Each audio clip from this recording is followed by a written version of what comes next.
こんにちは、隙間のリリーです。目で読むためのハワイ語ミニ講座、よろしくお願いします。今日も前回に引き続き、へおいを取り上げたいと思います。前回は1番の歌詞をたどったんですけれども、今日は3番を見てみたいと思います。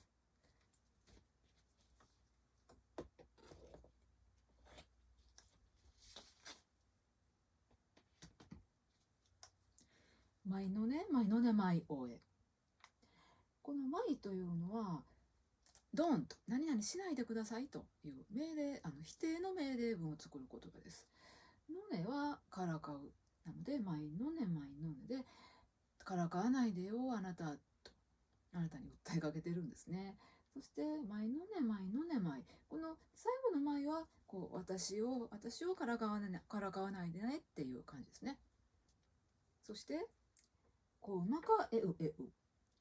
えうえうっていうのは、興奮してる、燃えてるって感じなんですけど、うまか。あなたの目がえうえう。なんか、興奮してるみたい。私をからかってるあなたがですね、あなたの眼差しがなんか興奮してると。へやはあえねいかう花。一番にもたくさん不定冠詞が出てましたけれども、ここでも使われています。へあは。ここではあはっていうのが何ですかと。what。英語の what に当たるので、へあはで何ですかと。何なの一体って感じで、疑問文を作ってるんですね。へやはあえねいかう花。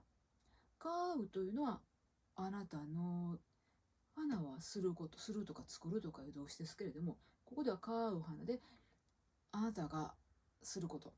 なので、あえねい買う花で、一体何やってんのよって感じなんですけども、ここで注目しておきたいのは、こうまか。あなたのまか、あなたの目っていうところでは、こうが使われていて、買う花。あなたのすることというところでは、買うと。あの所有形が使われていて、この違いですね。目というのはその人が選べるものではない。身体は生まれ持っているものなので、その人が持ったり持たなかったりっていう意思でどうにもできないものは王の所有形。することっていうのはするかどうかその人が能動的に選べるものなので、あの所有形が使われる。そういう使い分けがハワイ語の所有形にはあります。この話し手の方にという前、文法的には方向詞と言われるんですけれども、方向という言葉に惑わされると、なんか何かがどっちかに向かって動いてるという感じがあるので混乱するんですが、微妙なニュアンスを伝えてくれる言葉と考えると分かりやすいと思います。